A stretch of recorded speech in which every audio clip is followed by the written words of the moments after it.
perfect living master knows all the time that we are all participating in different roles at different levels in the same one. He does not say, let's go and become one. He knows we are one. We all are one. And we all will discover that if your seeking is for your true home. If you seek your true home, oneness comes automatically because that's the reality. That's the truth.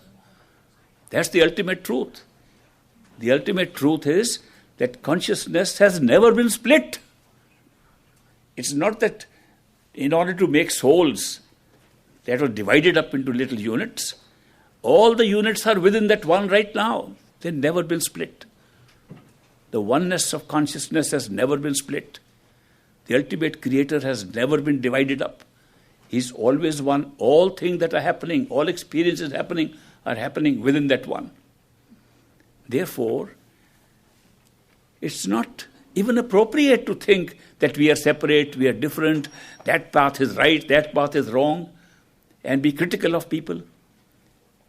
It's no use criticizing anybody, because everybody's belief system is a different street leading to the same ultimate goal, if the goal is oneness, if the goal is our true home.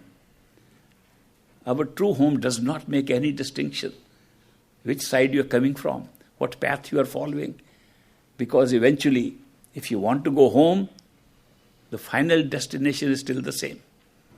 I am making this point specially because we tend to be critical.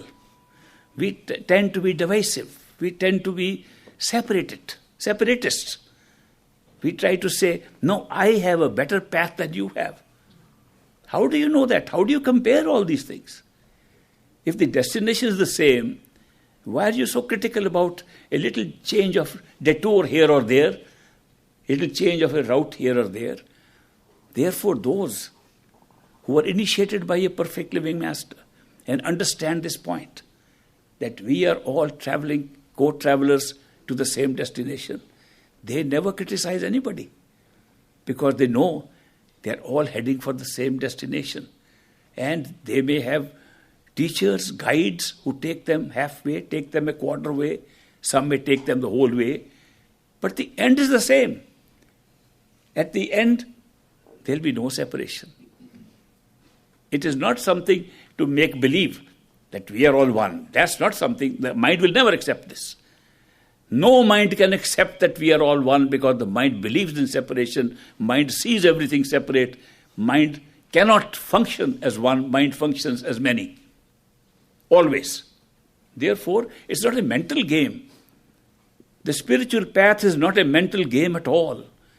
We have played too many mental games. We play even now, all the time. This spiritual path rises above the mind. It has nothing to do with mental games.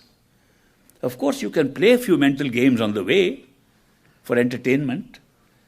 People play games all the way. I am not against playing games. You can play all kinds of games on the way, chat, tell stories, entertain each other. But that doesn't mean that our destination is different. It doesn't mean that just because different guides are taking us to different routes, that therefore we should be critical of each other.